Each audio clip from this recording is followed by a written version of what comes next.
So here we are today. We're looking at lesson 3 of Judges. This is Judges chapters 4 and 5. So one of the things that might be helpful for you to have for our discussion is to have your at-a-glance chart where you're recording the chapter themes, as well as the main characters of Judges 4 and 5 on page 32. Page 32, and then also your Judges of Israel chart on page 173, where you're recording information about each judge as it comes up. So those might be helpful for you to have for the discussion. I'll give you a second to find those. Can you repeat that list, Linda?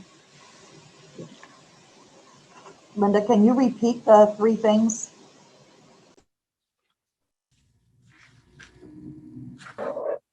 Okay, I didn't catch who was talking there. That's me, Carla, and I'm wondering if you can repeat that list. I'm missing one of the things I didn't catch. Okay, it was the at-a-glance chart. That's page 69, 169. And the chart on the main characters of Judges 4 and 5. Okay, is that the one you were missing? Okay, great. All right. Okay, so let's get started. There's some fun things in these 2 chapters, and we'll just dig it all out and see what we can learn from what these people have done. So first of all, let's just do a little bit of review. So if you're looking at your at-a-glance chart, it should help you remember what happened in chapter 1. What was the main thing happening in chapter 1?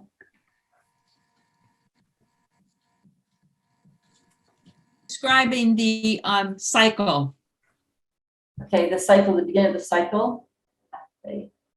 And what did you see, Patricia? Yeah, they did not drive them out. Right. They did not drive them out. So it just goes through all the tribes and how they did not drive them out, which is what they were supposed to do. And what about chapter 2? It was the cycle of sin. Okay.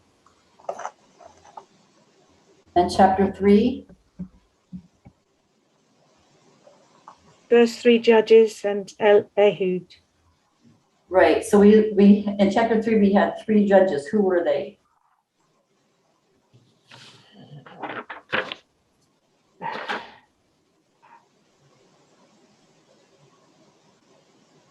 Remember, we listed them, the 3 judges that we looked at in chapter 3.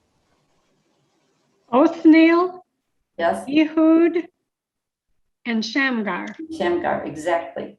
And we talked last week about when we title chapters, we want to make sure that the title of the chapter describes what's happening in there. And because in this chapter we have 3 judges, and we want to list them because we know that we're in a cycle of God raising up judges every time there's an issue and the people cry out. So he's raising up judges. So even for chapter 4, then what would you have titled chapter 4? Deborah. Okay, Deborah. And Sisera, probably. yes, okay. So the idea is just to put something down that's going to show you what happened in that chapter. And it was Deborah, and she defeated, with the help of Barak, okay, the Canaanites. And then there was also another woman in this chapter. Who was the other woman? Jael. Jael. So, and she played a big part in the chapter. So you might want to include her in the chapter title. I put,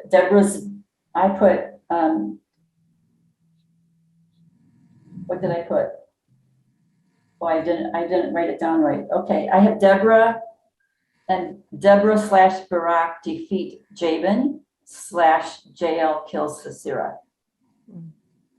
So that kind of gives me the picture of what's happening in this chapter. Okay, so let's talk about these events in this chapter. Whoops, I gotta let Greg in.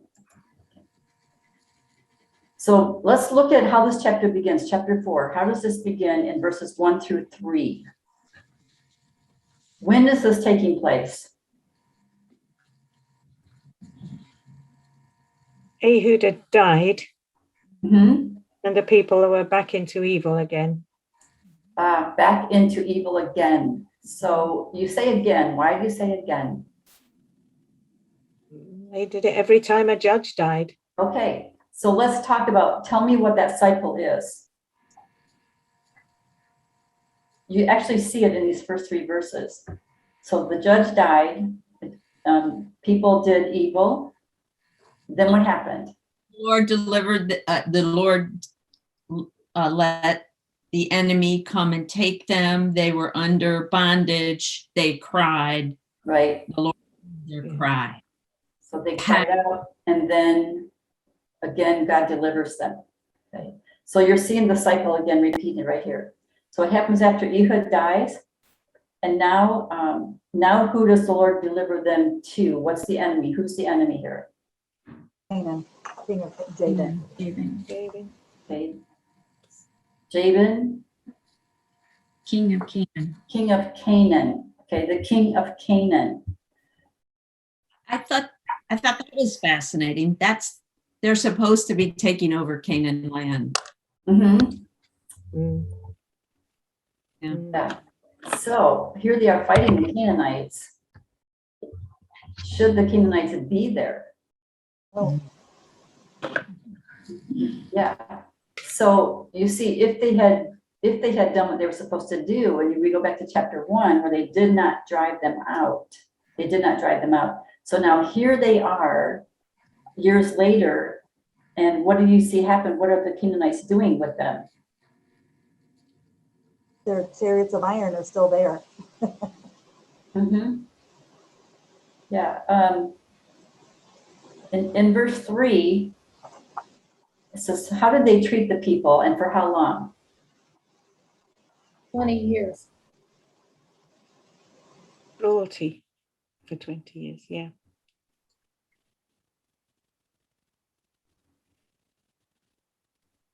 Okay, I think I lost you guys. I froze up. So can whoever was saying that, could you repeat it?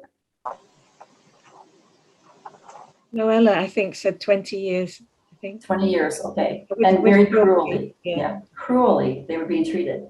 Mhm. So now we have this, the Canaanites treating them cruelly for 20 years. And then the cycle, then they cry out, right? And now God is going to raise up another judge. So now let's look at who the judge is and see what we learn about the new judge. So in verses 4 through 10, who's the new judge and what do we find out about this judge?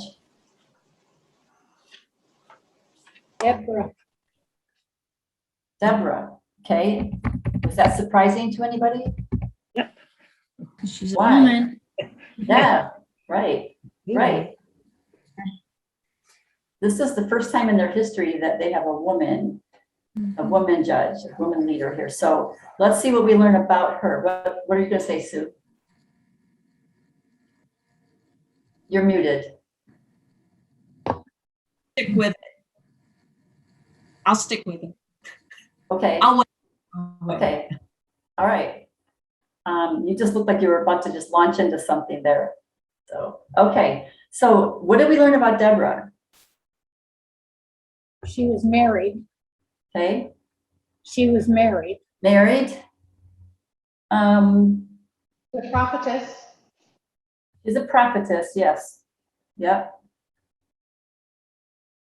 She prophesied in the area where Samuel kind of his stomping ground. I thought that was. I hadn't noticed that. It was like when I did the map, which I'm very proud of. Thank you. Thank you. That I wanted to mention that because I don't always do the map. Great, great.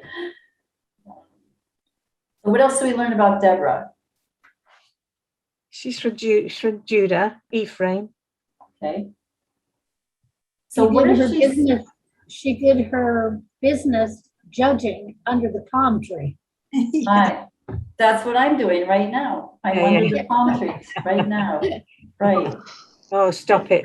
I can relate to that. Yes. So while she's sitting under the palm tree, what happens?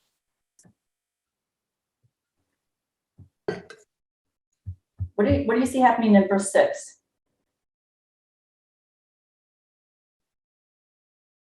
And Barak. The people of Israel came up to her first and asked her for judgment. Is that somebody in the boardroom talking? So the people actually came up to her, of Israel, came up to her and asked her to judge them, to be their judge. Well, I don't know if they asked her, because she was the judge. She was judging them during this time, apparently during this time when the Canaanites were treating them cruelly, Verse 5 says, was how I saw it. So She knows that, sorry, she knows that Barak is supposed to be doing something and he isn't. So she sends for him. As a Mhm. prophetess, she knows he should be attacking these people and he isn't. So she sends for him. Okay, so yeah, so she is judging during this time, but also the Canaanites are oppressing them and treating them cruelly. And now it's time to be delivered from that. And so she's speaking to Barak about the word of God. She's the prophetess. So she is saying to him, here is what God has said. So look at what she's calling him to do based on what God said. Gather Yeah, up the people. Gather up the people. Okay? And do what? Get started. Go to war against the king. Mhm. Go against Jabin's army. God told you Yeah. to. So you're not doing it. So I'll give you step 1 and 2. Do this, do Okay. this. So Yeah, go. I see her sort of reminding him, because she said, has not the Lord Mhm. commanded you? So Yes. evidently he knew what he was supposed to do, and she was reminding him. Right.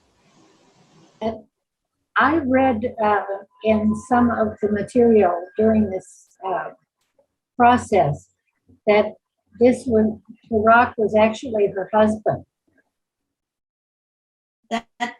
That's weird because it says she's married to Lapidoth in verse. Which was translated or interpreted as Barak.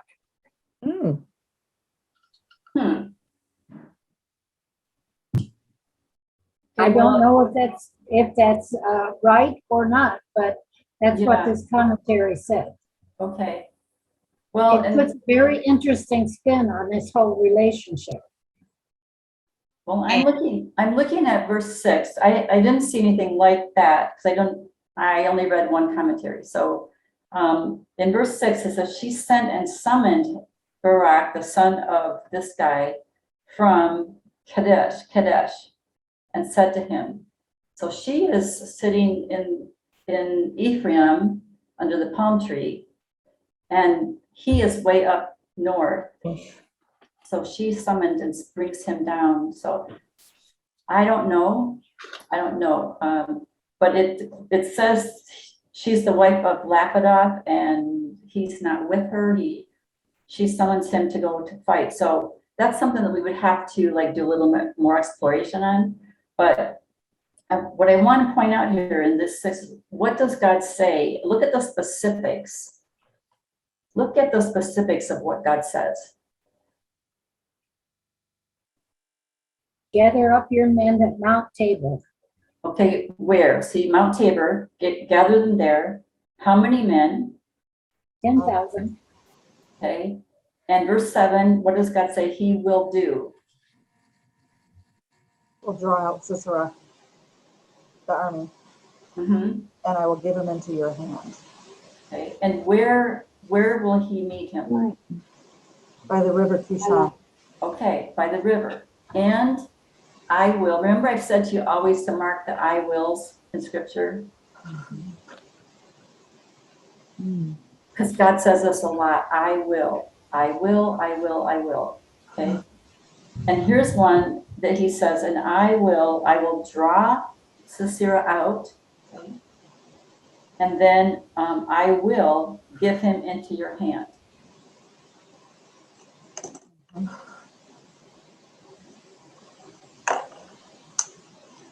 So what is the reaction of Barak to that? He'll only go if Deborah goes with him. Okay, I'll only go if Deborah goes with me. I won't go if you don't go. Okay, what do you think? What do you think? Okay, you're laughing. I think it's kind of funny because, she's the one who had to get him down there to remind him what God had already said to him. And again, he's not going to go unless a woman goes with him. And so she's ending up really leading this battle and not him. I also think it was a really frightening time. I mean, it does mention the 900 chariots, and I think it is a very bold thing, and very bold of anybody to have the courage to, put their lives on the line. And just that there was anybody who was willing to do that and answer, just answer the Lord's call like that. I think that's I great. kind of think it was a challenge Doesn't to Deborah, because it was certainly outside the realm of what was expected of women during that day. They weren't usually on the battlefield. True. And I think maybe it was an out for him. If you don't go, then I won't go. That was an interesting look at the character of Barak, who was clearly afraid, didn't want to do what God had asked him to do. However, he sat there and took it. When a woman said, "Didn't God just tell you to do this? You should be doing this." And he just, Courtney, is that Courtney? Yeah. Can you get a little closer to a microphone? I'm almost on top of the table. I just thought it was an interesting look at the character of Barak. Like, he took this woman saying to him, "Didn't God say this to you?" Like, he accepted her saying that, which feels out of the culture. Like, that doesn't seem very culturally, I'm not saying that the right way. It feels out of the culture. And I thought it was very interesting that he then went back and was like, "I'm not going to do this without you," which feels out of the norm. And when she then went on to say, "If you do this, then a woman's going to get the credit," he still said, "Okay, let's do it." Mhm. And I just think that shows an interesting character of this man. Okay, right, because she said, yeah, if you do this, if I have to go with you, you're not going to get a victory, right? God is going to give it to a woman, which he probably thinks is her, but you won't get the victory. So there you see, if you tie that into what God said so specifically, I will draw him out and I will give him into your hand. And then he says, "But I'm not going to go unless you go with me." So I think, you see a little bit of hesitancy on his part of like not really believing what God is saying at the moment. But again, what all of you said, in the face of what's happening then, it would be a courageous thing to go. And these are the chariots. Remember the chariots. So you see him a little bit not really walking in faith, believing in what God has said. Mm-hmm. I also see the pattern that we saw right from the very beginning, where God says, "I will give them into your hands. I will do it." And then there's this, but you've got to obey and follow through and go where I send you and do what I tell you to do. And if they had done that, Nancy, they would not be fighting the Canaanites right now, Anyway. Right, exactly. Yeah. right? Does it strike anybody that, I mean, it struck me, although I must have read this loads of times, that nobody is surprised that Deborah is their judge. And it doesn't say, now the Lord raised up a prophetess, judge, and they put up with it, or they thought it was unusual but didn't mind. In that very male-orientated time, it just, she came along and that was it. It's strange. I think it's fascinating that the church often can ignore the gifts that women can give until they're in crisis. Right. Hmm.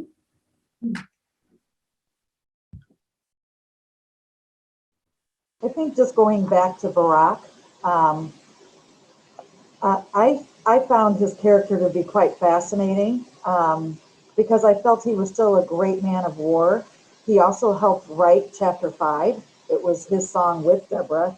So I felt he had a heart for God, or he would not have been able to speak into that song, the victory of the battle. And I sense that even though he had a consequence on him for not being fully obedient, because he would not be allowed to defeat Sisera, that would be given to Jael to do, another woman, but I know we're not there yet. But I think in looking at Barak, he could have been bitter, but he wasn't. Because if he was a bitter person about his consequence from God, I feel like he accepted it, because otherwise, would he have been able to help write that beautiful song of victory? So I felt he was still a man of faith. He still had a consequence, but in the end, I looked him at as a mighty warrior who actually rushed into the plain to do battle.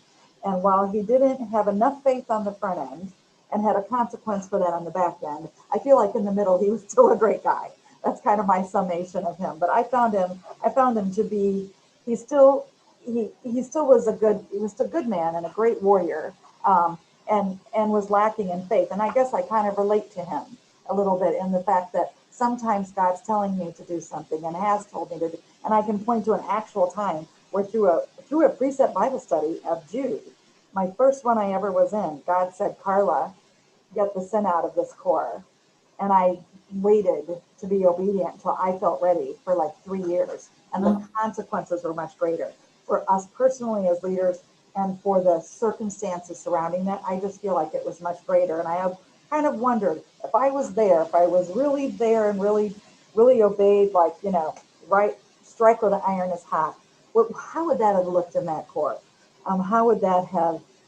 So I can just point to that in my own mind. So I guess I'm saying I relate to Barak. He's not a totally bad guy, but I understand what he did and why he did it. Right, he's not, you're right, Carla, and he's not a totally bad guy. And if you remember looking at Hebrews 11, 32 to 34, where Hebrews of way, looking back and talking about men of faith. And do you remember what it said about him? I know I wrote it and I'm just looking for it. There in the Hall of Fame. Yeah. It was on page 25 in your homework. He conquered kingdoms, administered justice, became mighty in battle, put foreign armies to flight. He was listed with Gideon, Samson, King David, and some of the greatest heroes of the faith in the Old Testament. Right. Heroes of the faith. And it says, by faith he conquered. Right. So you're right, where you see him in the beginning, maybe not having that, and maybe he just wanted Deborah to go with him because she spoke for God, and maybe that was like taking God with him. We don't know, but he was like, I'm not going to go do this by myself. But in the end, it says from weakness, he was made strong. Mm-hmm. So yeah, that's something we can all relate to. Mm-hmm. So let's move on and let's see what happens with this battle. So we've already talked about how she said, if you do this, if you take this path, then you will not get the victory. It will go to a woman. But the battle takes place in verses 12 through 16. 12 through 16. So we have him getting his men together and going to Mount Tabor, was it? Mhm. Yes. So, and Sisera hears about this. Now, he's the captain of the army, of Jabin's army, right? So he hears about this, and what does he do? He gets out the chariots. Yeah, he gets out the chariots, for sure. So he gets out his 900 chariots and gets ready for the battle. And he goes to the river. And he goes to the river, okay? Think back to what Deborah said about where Barak was supposed to go to fight, okay? To the river. And now Sisera brings his chariots to that river. So what happens in this battle? In verse 14, Deborah says to Barak, okay, this is it, go. This is it, right? Go. This is the day that the Lord has given him into your hand. Does not the Lord go before you? So what does Barak do? He goes He goes. He went with 10,000 men. with 10,000 men. Okay, and what happens in the battle? What happens? He routed him. Sure. He won. He won. It's interesting to me that something very significant was left out of this portion of the scripture. If you read it in the 5th chapter, you will see that there was an intense storm and that the river swept the men away. Right. See, in this But it doesn't world, mention that in here. yeah. See, that's why the river is so key, isn't it? When he said, when God originally said, go to this river and I will deliver them. Now, in chapter 4, you don't see that storm, but in chapter 5, you see it, right? Right. And And what it was, said that the chariots of iron got mired in the mud Mhm. from the intense storm, and the horses and the men got swept out to sea. So we talked about these chariots before and how they were afraid of the chariots. Remember when Judah could not totally drive them out because of the chariots? But God is bigger than the chariots. And you see right here, he's like, no, go to the river and then I will make it happen.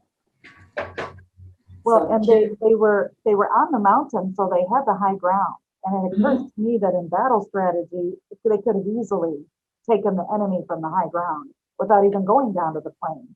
But I think God wanted to wipe out those chariots.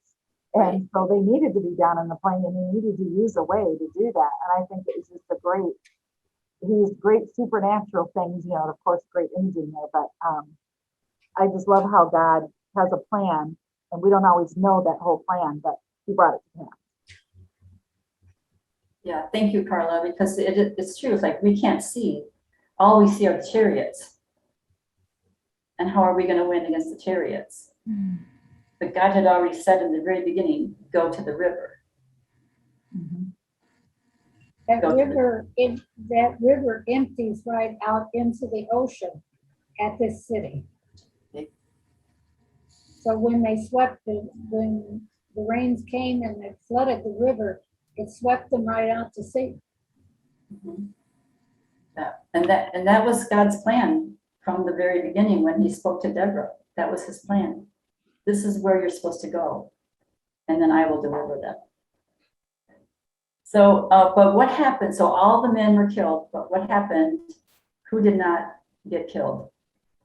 Siesta. Sisera. Whatever his name is. Sisera. Okay, so what does he do? He ran away. He runs. He's running, okay? He's running. He gets out of his chariot and he runs. And where does he go? Well, he thinks he's going to an ally. I think. Mhm. Why do you say that, Patricia? Because it says somewhere, I can't just put my finger on it, that the Heber, the Kenite, was was an ally of Jabin, Mhm. but she takes that step and moves away from that and does the business. I like the way you said that. She Yeah. took care of business. Yeah, so, yeah, you're right. He thinks he's going to an ally because there's a friendship there between Jabin and Jael's husband. Yeah. So he thinks he's running to a safe place. And what does she do? Do you want the details? Or? Sure, because this is the fun part, you know? She says to him, come in, right? She offers him that safety that he's looking for. But then what happens? Gave him nice warm milk and cookies. Instead of water. And he Covered him up with a blanket, go to sleep. covered him up with a blanket and Very conniving. he went to sleep. He went to sleep. Wow. Well, he He had- asked for water. He asked for water and she gave him milk. Right. Yeah. Yeah. So when he was asleep, what did she do? Yeah. It's ghastly. Yeah. Very To the temple. through his.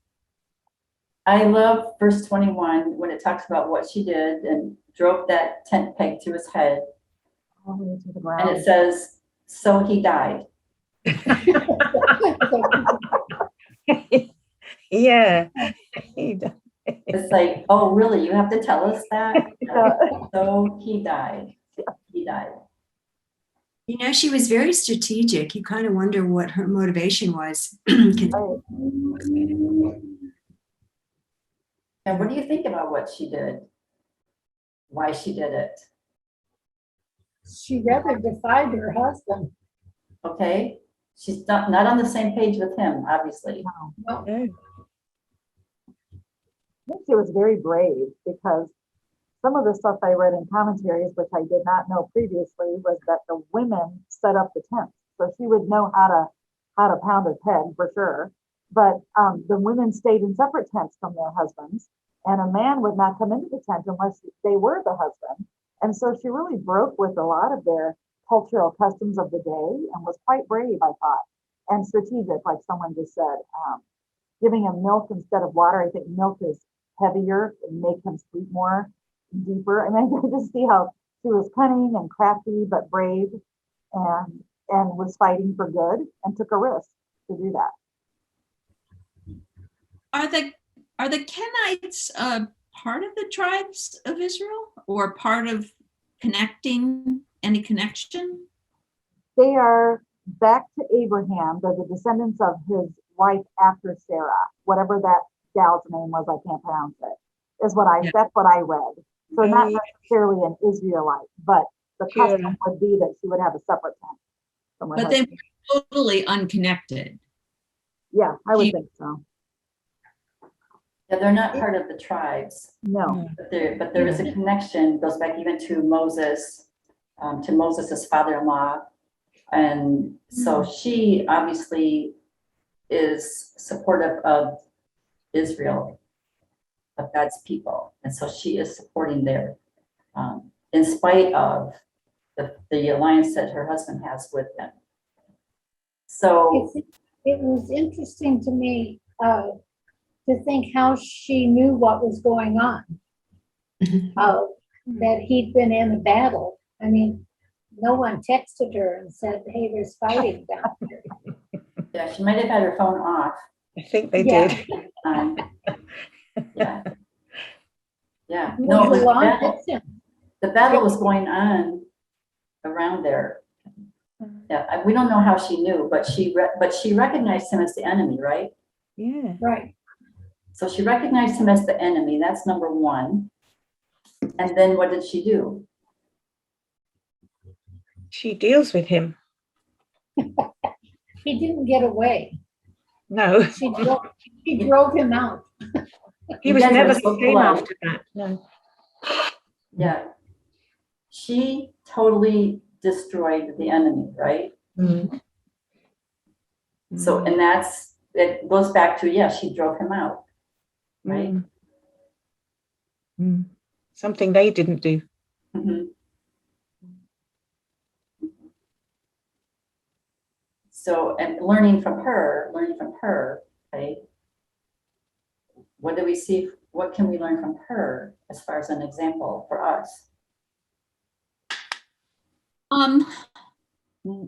One seemingly small act of obedience may be all that God needs to win the big battle.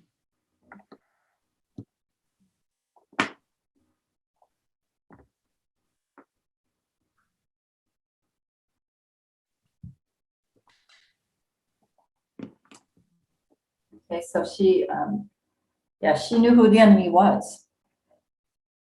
And that's a big thing because especially in Judges, because they're mixing, remember they didn't drive them out, they're mixing cultures and they're not recognizing the enemy. You know, where in this case, she knew who the enemy was and she destroyed him. She used what she had to settle the problem. Right. And we've seen that before in Judges too, where people use what they have to fight.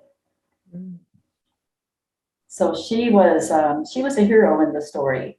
And then when Barak comes he's pursuing Sisera, and he comes along, and then what does she do? Like, oh, come here, I'll show you. This is the guy you're looking for. Yeah. And there he is, dead on the floor. And Barak sees that God, in fact, did give him into the hand of a woman, just as he said he would. Okay. So it wasn't Deborah, though, it was Jael. So all through this battle, I mean, God said, here's what I'm going to do. Here's what I need you to do. You do it, and I will deliver you. And he did. So chapter 5, what's chapter 5 about? How would you title that chapter? Testimony time. Okay. Sunday night. Why do you say that? How does chapter 5 relate to chapter 4? It's a recap, and it's an honoring of God in God's what God did, not what. Yeah. They made it into a song. Yeah, sorry. It's also a time when they pointed out who didn't help in the battle. Yeah, Patricia, what were you saying? Well, she made it into a song, she and Barak, and that happens quite a bit, doesn't it, when It does. through scripture? Yeah. It does. So they sing the history of what happened. Yeah. Yeah. And as Noella said, that there's a lot more detail in a sense, because we're told that the two tribes were called to go with it, but this speaks about all the others and why they didn't go. And that's like all extra stuff in here, isn't it? Yeah. Yeah, it gives us a little more detail than what chapter 4 does. Yeah. So the song is recounting the whole history of it, where we get more of the detail of it. But, and Sue said in the beginning of chapter 5, they're giving God the victory. They're praising him for that victory. It also became a song that was passed down that other people sang, and they used it as a witness to what God had done. Yeah. Is that anything, I mean, would that same thing happen with us in our culture, that we pass down songs? Oh, salvation. Yeah. think about some of the songs that we sing and what they're written about and when they were written. And when we sing them, what does that do for us? I'm trying to think of one, like, It is well with my soul. sure, that's a good one. That's what I was thinking too, because you Okay. have the backstory of why it was written and then what it meant to him, the writer, and then what it means to us. And so every time we sing it, we're reminded of where that song came from and the power of those words. You know, that points back to that. So yeah, these songs would be passed down. It's the Psalms, a lot of the Psalms are songs. You know, so it's a way to remember what happened. It's a way to remember that what God has done. Great is thy faithfulness.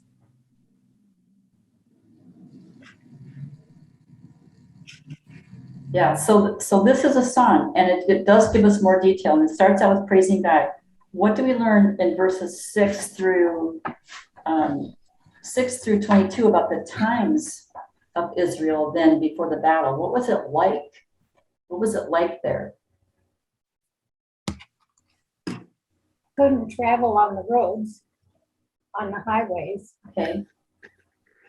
Remember, the Canaanites were oppressing Israel. They were treating them cruelly for 20 years. For 20 years. So think about what that looks like. You know, how did it affect their culture? So what do you see that was happening?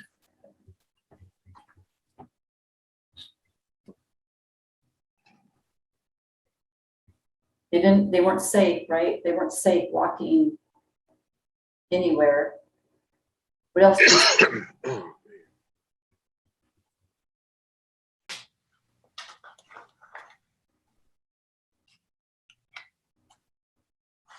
I wasn't quite clear about what it says in verse 8, the second part of it. And it says, was shield or spear to be seen among the 40,000 in Israel? Does that mean they didn't have any weapons? Yeah, they were not able to fight. You know, you didn't see anybody. I don't know if they didn't have any weapons, but they were not standing up with those weapons and fighting. It sort of reminds me of what happened in Afghanistan when they had weapons, but when it came time to fight, they just didn't. You know, because they didn't want to fight. The enemy was stronger than them. So they might have had them, but they were not defending themselves because they were being so oppressed. I mean, these people, Israel. They didn't have a will to fight. Okay. And then here it says, you know, they chose other gods, you know, so this is this oppression time. So they were in a really desperate time. They were being treated cruelly. Until Deborah comes along and says, awake, awake. I'm not a big person, I'm not a big poem person, so it's hard to understand sometimes the language of these songs and like, what does it really mean? But you see the praise for God, you see what the times were like, and then you see Deborah coming on the scene and God saying, wake up, this is time to go and set these captives free. And then again, you talked about already the tribes that fought and the tribes that didn't fight. What were some of the reasons why some of the tribes didn't fight? It was pretty lame. Pretty lame? Yeah. Why? Who are you talking about? Well, for instance, one stayed on his boat. Another one, like Reuben, he was great searching in his heart. And so he didn't go to war. Mm-hmm. He was still sitting in the sheepfold. Asher still sat by the coast of the sea, Mm-hmm. but it was Zebulun and Nice Naphtali. thing to do.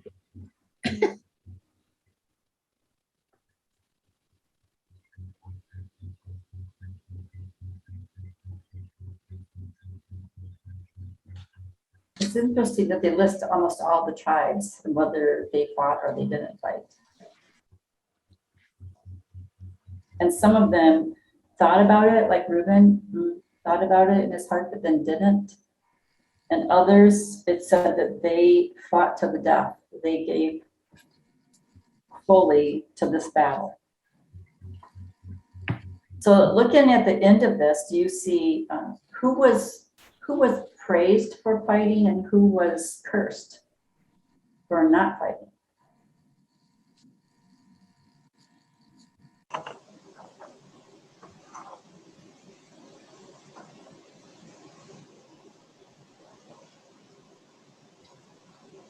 JL was praised.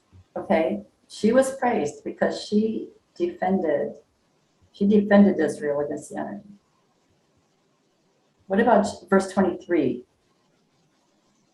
Morose, how do you pronounce that? A city was cursed and all of its inhabitants because they did not come to help the Lord. And then Jael was blessed, as already has been said, but Morose was cursed. And we don't really know who that is. It's a city, what I saw was it's a city about 7 miles from where the battle was taking place. So apparently they were in the area and did nothing to help,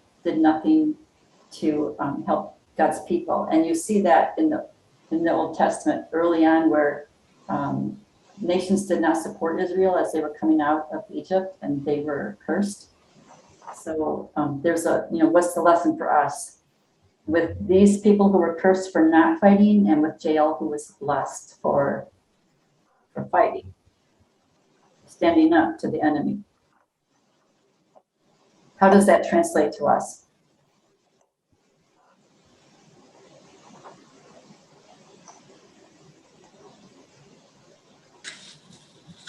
Well, we have to wake up and recognize the enemy and take him on, really. That's the first step. Satan doesn't come looking like Satan. He comes looking like us, and that's the trouble. Mm-hmm. I think the song, even though it's written as a victory song, it also has a warning sense for us, in some aspects, because God's going to win in the end, and we need to be on his side. And this is what he's going to do because he says, I will. Yeah. So I saw it as a victory, but also a warning for the people there. Like, this is what's going to happen if we keep doing this. But it's also a warning for us to stay in tune with what God wants. And I guess the question too is, who are the oppressed that God wants to free? Good question.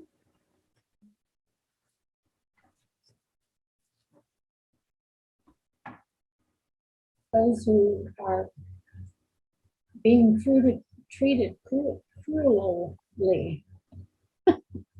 Cruelly. I should repeat that. Yeah.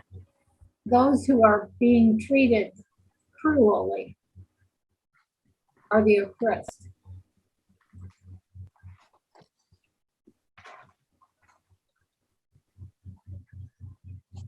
So then the question is, if we see that people being treated cruelly, are we going to do as Jael did and fight for them? Or are we going to see it happening and not do anything?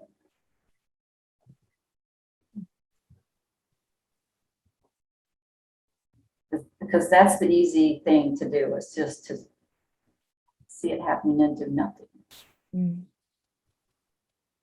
But that brings on a curse. So it's it's not an easy situation. It's not an easy question. But again, it makes us think, or reminded, like Juanita said, it's a warning. It's a warning for us that we need to be on God's side. Because he said, I will. I will. And so you can hear me say, I will, and follow me, or you can hear me say, I will, and do nothing. Mm. And then what's the consequence? Mm. Yeah. So again, chariots are involved in this story. Mm.